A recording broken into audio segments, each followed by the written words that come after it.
2026 കേരള നിയമസഭാ തെരഞ്ഞെടുപ്പ്. തീർച്ചയായിട്ടും 2025 തദ്ദേശ തെരഞ്ഞെടുപ്പ് കഴിഞ്ഞിരിക്കുന്നു. കാറ്റ് ഏത് ദിശയിലോട്ടാണ് വീശുന്നത് എന്നത് തീർച്ചയായിട്ടും നമുക്ക് നോക്കേണ്ടത് അനിവാര്യമായിട്ടുള്ളൊരു കാര്യം തന്നെയാണ്. തദ്ദേശ തെരഞ്ഞെടുപ്പ് നോക്കുമ്പോഴത്തേക്കും അതിൽ UDF മുന്നേറ്റമുണ്ടാക്കി, BJP മുന്നേറ്റമുണ്ടാക്കി, LDFന് ഒരു തിരിച്ചടിയാവുന്ന തരത്തിലോട്ട് കാര്യങ്ങൾ മാറിയിട്ടുണ്ട് എന്നുള്ളത് വ്യക്തമാണ്. അതിൽ നമ്മൾ നോക്കേണ്ട ഒരു കാര്യമെന്ന് പറയുന്നത് ഈ ഒരു റിസൾട്ട് വരാൻ പോകുന്ന നിയമസഭാ തെരഞ്ഞെടുപ്പ് ബാധിക്കുന്ന തരത്തിലോട്ട് കാര്യങ്ങൾ മാറുമോ?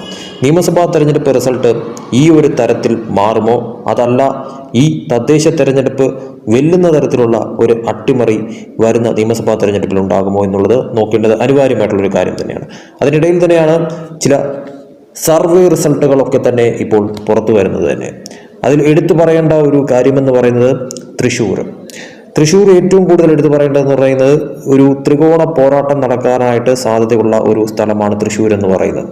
ആ തൃശ്ശൂരിൽ വരാൻ പോകുന്ന നിയമസഭാ തെരഞ്ഞെടുപ്പിൽ എന്ത് തരം അട്ടിമറികളാണ് സംഭവിക്കാൻ പോകുന്നത്? തൃശ്ശൂരിനെ സംബന്ധിച്ചിടത്തോളം തദ്ദേശ തെരഞ്ഞെടുപ്പ് കണക്ക് നോക്കുമ്പോഴത്തേക്കും അവിടെ UDFന്റെ ഒരു തരംഗമായിരുന്നു എന്നുള്ളത് എടുത്തു പറയേണ്ടി വരും. അവിടെ തീർച്ചയായിട്ടും ഇടതുപക്ഷത്തിന് എല്ലാ രീതിയിലും അടിപതറി എന്നുള്ളത് വ്യക്തമായിട്ടുള്ളൊരു കാര്യം തന്നെയാണ്. BJPയെ സംബന്ധിച്ചിടത്തോളം അവർ വിചാരിച്ച കണക്കുള്ള ഒരു വലിയ മുന്നേറ്റം എന്തായാലും തൃശ്ശൂരിൽ നടത്തിയെടുക്കാൻ സാധിച്ചില്ലെങ്കിൽ പോലും കോർപ്പറേഷനിൽ അവർ 6-ൽ നിന്നും 8-ലേക്ക് മാറുന്ന തരത്തിലോട്ട് കാര്യങ്ങൾ മാറിയിട്ടുണ്ടായിരുന്നു. പക്ഷെ വരാൻ പോകുന്ന നിയമസഭാ തെരഞ്ഞെടുപ്പ് തദ്ദേശ തെരഞ്ഞെടുപ്പ് കണക്കാകുമോ, അതല്ല വ്യത്യാസം സംഭവിക്കുന്ന കണക്ക് കാര്യങ്ങൾ തൃശ്ശൂരിൽ മാറുമോ എന്നുള്ളത് നോക്കേണ്ടത് അനിവാര്യമായിട്ടുള്ള കാര്യം തന്നെ. കാരണം തദ്ദേശ തെരഞ്ഞെടുപ്പ് മാത്രം വെച്ചുകൊണ്ട് നമുക്ക് നിയമസഭാ തെരഞ്ഞെടുപ്പിനെ അളക്കാനായി പറ്റത്തില്ല എന്നുള്ളതും വ്യക്തമാണ്. എങ്കിൽ പോലും നമുക്ക് നോക്കാം. അതായത് തൃശ്ശൂരിനെ സംബന്ധിച്ചിടത്തോളം തൃശ്ശൂരിൽ ഗുരുവായൂർ, മണലൂർ, ഒല്ലൂർ, തൃശ്ശൂർ, നാട്ടിക, ഇരിഞ്ഞാലക്കുട, പുതുകാട്, കൊടുങ്ങല്ലൂർ, ചാലക്കുടി, കയ്പമംഗലം, വടക്കാഞ്ചേരി, കുന്നംകുളം, ചേലക്കര ഇവിടങ്ങളിലൊക്കെ തന്നെ എന്ത് തരം മാറ്റമായിരിക്കും വരാൻ പോകുന്ന നിയമസഭാ തെരഞ്ഞെടുപ്പിൽ സംഭവിക്കാൻ പോകുന്നത് എന്നുള്ളത് അനിവാര്യമായി നോക്കേണ്ടത് വളരെ പ്രധാനപ്പെട്ട ഒരു കാര്യം തന്നെയാണെന്ന് കാര്യത്തിൽ സംശയമില്ല. ഭൂരിഭാഗം നോക്കുമ്പോഴത്തേക്കും ഒരു LDF തരംഗമായിരുന്നു 2021 സംഭവിച്ചത് എന്നുള്ളത് എടുത്തു പറയേണ്ടത് അനിവാര്യമായിട്ടുള്ളൊരു കാര്യം തന്നെയാണ്. LDFന്റെ ഒരു തേരോട്ടം തന്നെയായിരുന്നു. UDFന് കാര്യമായിട്ടുള്ള ഒരു മുന്നേറ്റം എന്തായാലും ഉണ്ടാക്കിയെടുക്കാൻ സാധിച്ചില്ലായിരുന്നു എന്നുള്ളത് എടുത്തു പറയേണ്ടത് അനിവാര്യമായിട്ടുള്ളൊരു കാര്യം തന്നെയാണ്.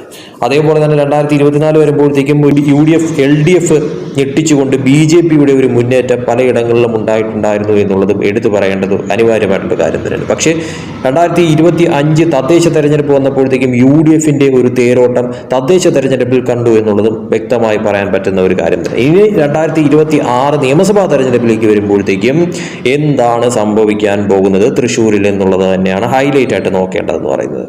തീർച്ചയായിട്ടും പറയാനുള്ള ഒരു കാര്യം, UDFന്റെ ഒരു മുന്നേറ്റം ഉണ്ടാകാനായിട്ടുള്ള എല്ലാവിധ സാധ്യതയും കാണുന്നുണ്ട് എന്നുള്ളത് എടുത്തു പറയേണ്ടത് അനിവാര്യമായിട്ടുള്ളൊരു കാര്യം തന്നെയാണ്. അതായത് UDF LDFിൽ നിന്നും പല സീറ്റുകളും പിടിച്ചെടുക്കുന്ന തരത്തിലോട്ട് കാര്യങ്ങൾ മാറാനായിട്ടുള്ള സാധ്യത തന്നെയാണ് തൃശ്ശൂരിൽ നിലവിൽ നിലനിൽക്കുന്നത് എന്നുള്ളത് എടുത്തു പറയേണ്ട കാര്യം തന്നെയാണ്. അതിൽ നിലവിലുള്ള പല സീറ്റുകളിലും ഒരു ടൈറ്റ് ഫൈറ്റ് ആയിട്ട് കാര്യങ്ങൾ മാറുകയും അത് LDFിൽ നിന്നും അട്ടിമറിച്ചുകൊണ്ട് UDFിലേക്ക് എത്തുന്ന തരത്തിലോട്ട് കാര്യങ്ങൾ മാറുകയും ചെയ്യുന്ന തരത്തിലോട്ട് കാര്യങ്ങൾ എത്തും. അതിൽ ഏറ്റവും എടുത്തു പറയേണ്ടത് ത്രികോണ പോരാട്ടങ്ങൾ നടക്കുന്ന നിരവധി സ്ഥലങ്ങൾ തൃശ്ശൂരിൽ ഉണ്ടാകുമെന്നുള്ളത് എടുത്തു പറയേണ്ട കാര്യം തന്നെയാണ്. BJPക്ക് നിലവിലത്തെ സാഹചര്യത്തിൽ തൃശ്ശൂരിൽ വോട്ട് മുന്നേറ്റം ഉണ്ടാവാനായിട്ടുള്ള സാധ്യതകൾ നിലനിൽക്കുന്നു എന്നുള്ളതും എടുത്തു പറയേണ്ടത് അനിവാര്യമായിട്ടുള്ളൊരു കാര്യം തന്നെയാണ്. സീറ്റ് കണക്കിലേക്ക് വരുമ്പോഴത്തേക്കും പല സീറ്റുകളിലും അട്ടിമറി സംഭവിക്കാനായിട്ടുള്ള സാധ്യതകൾ നിലനിൽക്കുന്നു എന്നുള്ളതും എടുത്തു പറയേണ്ട ഒരു കാര്യം തന്നെയാണ്. 13 സ്ഥലങ്ങൾ നോക്കുമ്പോഴത്തേക്കും തൃശ്ശൂരിലെ 13 നിയമസഭാ മണ്ഡലങ്ങൾ നോക്കുമ്പോഴത്തേക്കും ഇതിൽ ഭൂരിഭാഗം സീറ്റിലും UDFന്റെ ഒരു തേരോട്ടം കാണാനായിട്ടുള്ള സാധ്യത നിലനിൽക്കുന്നുണ്ട്. പക്ഷേ എങ്കിൽ പോലും LDFനെ സംബന്ധിച്ചിടത്തോളം ഒരു തിരിച്ചടി എന്തായാലും തൃശ്ശൂരിൽ ലഭിക്കാനായിട്ടുള്ള സാധ്യതകൾ വളരെ വലിയ തോതിൽ നിലനിൽക്കുന്നുണ്ടെങ്കിൽ പോലും പിടിച്ചു നിൽക്കാൻ കഴിയുമെന്നാണ് കണക്കുകൾ സൂചിപ്പിക്കുന്നത്. അതായത് എടുത്തു പറയേണ്ടത്, UDFനെ സംബന്ധിച്ചിടത്തോളം നിലവിൽ LDFന്റെ സീറ്റുകളിൽ നിന്നും ഒരു ഇടിവ് സംഭവിക്കും. അതായത് LDF തീർച്ചയായിട്ടും 10-ൽ താഴെ പോകുന്ന തരത്തിലോട്ട് കാര്യങ്ങൾ മാറും. അതായത് നിലവിലുള്ള സീറ്റുകളിൽ നിന്നും വലിയൊരു ഇടിവ് സംഭവിക്കാൻ സാധ്യതയുണ്ട്. അത് ചിലപ്പോൾ 5-ലേക്ക് എത്തിയാലും അത്ഭുതപ്പെടാനില്ല എന്ന് വേണം നിലവിലത്തെ സാഹചര്യത്തിൽ പറയാനായിട്ട്. അതായത് ഒരു 5 അല്ലെങ്കിൽ 6 എന്നുള്ള നിലയിലേക്ക് താഴാനായിട്ടുള്ള സാധ്യത നിലവിൽ തൃശ്ശൂർ LDFന്റെ സീറ്റുകളിൽ കാണപ്പെടുന്നു. UDFന്റെ സീറ്റുകൾ നിലവിലത്തെ സീറ്റുകളിൽ നിന്നും അത് വളരെ വലിയ തോതിൽ കൂടാനായിട്ടുള്ള സാധ്യത കാണുന്നു. അത് തീർച്ചയായിട്ടും നിലവിൽ 5+ പോകുന്ന തരത്തിലോട്ട് കാര്യങ്ങൾ മാറിയാലും അത്ഭുതപ്പെടാനില്ല എന്ന് വേണം നിലവിലത്തെ സാഹചര്യത്തിൽ പറയാനായിട്ടെന്ന് എടുത്തു പറയേണ്ടി വരും. അതേസമയം ഇനി BJP-യിലേക്ക് നോക്കുമ്പോഴത്തേക്കും BJPക്ക് വോട്ട് കൂടുന്ന തരത്തിലോട്ട് തൃശ്ശൂരിൽ നിലവിലത്തെ സാഹചര്യത്തിൽ കാര്യങ്ങൾ മാറും. അതായത് 2021 അവർ നിയമസഭാ തെരഞ്ഞെടുപ്പിൽ നേടിയ വോട്ടുകളെക്കാട്ടിലും കൂടുതൽ തൃശ്ശൂർ ഇത്തവണ ലഭിക്കാനുള്ള സാധ്യത നിലനിൽക്കുന്നുണ്ട്.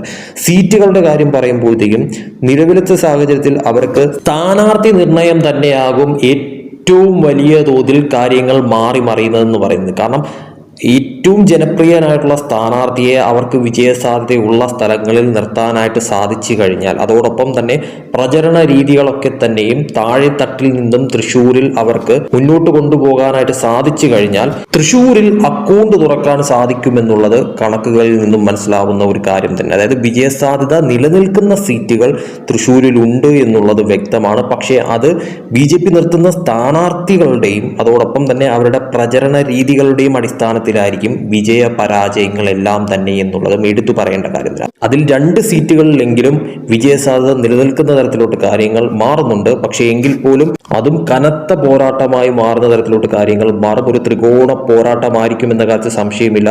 അതിൽ തീർച്ചയായിട്ടും ഈ പറയുന്ന സ്ഥാനാർത്ഥി നിർണയം തന്നെയായിരിക്കും ഏറ്റവും വലിയ തോതിൽ BJPയുടെ വിജയപരാജയങ്ങൾ നിർണ്ണയിക്കുന്നതും തൃശ്ശൂരും. അതോടൊപ്പം തന്നെ ഈ പറയുന്ന തരത്തിൽ LDF UDF അട്ടിമറി സംഭവിക്കുമോ എന്നുള്ളതും കാണേണ്ട കാര്യമെന്ന് പറയുന്നത്. അപ്പോൾ ഭൂരിഭാഗം നോക്കുമ്പോഴത്തേക്കും ഇപ്പോൾ ഗുരുവായൂർ, മണലൂർ, ഒല്ലൂർ, തൃശ്ശൂർ, നാട്ടിക, ഇരിഞ്ഞാലക്കുട, പുതുകാട്, കൊടുങ്ങല്ലൂർ, അതോടൊപ്പം തന്നെ കയ്പമംഗലം, വടക്കാഞ്ചേരി, കുന്നംകുളം, ചേലക്കര ഒക്കെ തന്നെ നോക്കുമ്പോഴത്തേക്കും തീർച്ചയായിട്ടും ഇതിൽ UDFന്റെ ഒരു മുന്നേറ്റമാണ് 2026 സംഭവിക്കാനായിട്ട് ഏറ്റവും കൂടുതൽ സാധ്യത കാണുന്നത്. അതായത് UDF സീറ്റുകൾ കൂടും, LDF സീറ്റുകൾ കുറയും. BJP സംബന്ധിച്ചുള്ള വോട്ട് കൂടാനും വിജയസാധ്യത നിലനിൽക്കുന്ന സീറ്റുകൾ നിലവിൽ തൃശ്ശൂർ ഉണ്ട് എന്നുള്ളതും മനസ്സിലാക്കാൻ സാധിക്കുന്ന ഒരു കാര്യം തന്നെയാണ്. അതിൽ നിലവിൽ LDFനുള്ള സീറ്റുകളിൽ നിന്നും 10-ൽ താഴേക്ക് പോകുന്ന തരത്തിലോട്ട് കാര്യങ്ങൾ മാറുകയും അത് 5-ഓ 6-ലേക്കോ എത്തുന്ന തരത്തിലോട്ട് കാര്യങ്ങൾ മാറുകയും UDFന് നിലവിലുള്ള സീറ്റുകളിൽ നിന്നും നല്ല രീതിക്കുള്ള ഒരു മുന്നേറ്റം ഉണ്ടാക്കിയെടുക്കാൻ സാധിക്കുകയും അത് 5-ലധികം നേടുന്ന തരത്തിലോട്ട് ചിലപ്പോൾ കാര്യങ്ങൾ മാറുകയും ചെയ്യും. അതേസമയം BJP സംബന്ധിച്ചിടത്തോളം നിലവിലത്തെ സാഹചര്യത്തിൽ അവർക്ക് 1 അല്ലെങ്കിൽ 2 സീറ്റുകളിൽ വിജയസാധ്യത നിലനിൽക്കുന്ന തരത്തിലോട്ട് കാര്യങ്ങൾ തൃശ്ശൂർ ഇപ്പോഴും നിലനിൽക്കുന്നു എന്നുള്ളത് മനസ്സിലാക്കാൻ സാധിക്കുന്ന ഒരു കാര്യം തന്നെയാണ്. പക്ഷെ ഇനിയും മാസങ്ങൾ ബാക്കിയുണ്ട്. എന്ത് തരം അട്ടിമറികളാണ് സംഭവിക്കാൻ പോകുന്നത്? അതായത് ഈ തദ്ദേശ തെരഞ്ഞെടുപ്പ് റിസൾട്ടിന്റെ അതേ രീതിക്കുള്ള ഒരു തരംഗം UDFന് അവിടെ എല്ലാ രീതിയിലും ഉണ്ടാക്കിയെടുക്കാൻ സാധിക്കുമോ? അതല്ല ഒരു ടൈറ്റ് ഫൈറ്റിലേക്ക്, ഒരു ത്രികോണ പോരാട്ടത്തിലേക്ക് UDF, LDF, BJP എന്നുള്ള ഘട്ടത്തിലേക്ക് പല സ്ഥലങ്ങളും തൃശ്ശൂർ മാറുമോ എന്നുള്ളതും, അതിൽ LDFന് അവരുടെ പഴയ തോതിലുള്ള ഒരു മുന്നേറ്റം നിലനിർത്താൻ സാധിക്കുമോ? സീറ്റുകൾ പിടിച്ചു നിർത്താനായിട്ട് അല്ലെങ്കിൽ പിടിച്ചടക്കാനായിട്ട് സാധിക്കുമോ? BJPക്ക് പ്രതീക്ഷിച്ച രീതിയിലുള്ള ഒരു മുന്നേറ്റം അവർക്ക് നിയമസഭാ തെരഞ്ഞെടുപ്പിൽ ഈ പറയുന്ന 2024 പാർലമെന്റ് തെരഞ്ഞെടുപ്പിൽ നടത്തിയ ഒരു വലിയ തോതിലുള്ള ഒരു മുന്നേറ്റം അതേപടി നിയമസഭാ തെരഞ്ഞെടുപ്പ് വരുമ്പോഴത്തേക്കും അത് ഉണ്ടാക്കിയെടുക്കാൻ സാധിക്കുമോ എന്നുള്ളതും, UDF പ്രതീക്ഷിച്ചതിലും കൂടുതൽ സീറ്റുകൾ അവർ തദ്ദേശ തെരഞ്ഞെടുപ്പിൽ നേടിയ തോതിലുള്ള ഒരു മുന്നേറ്റം ഉണ്ടാക്കിയെടുക്കാൻ സാധിക്കുമോ എന്നുള്ളതും തീർച്ചയായിട്ടും കാത്തിരുന്ന് കാണേണ്ടത് അനിവാര്യമായിട്ടുള്ളൊരു കാര്യം തന്നെയാണ്.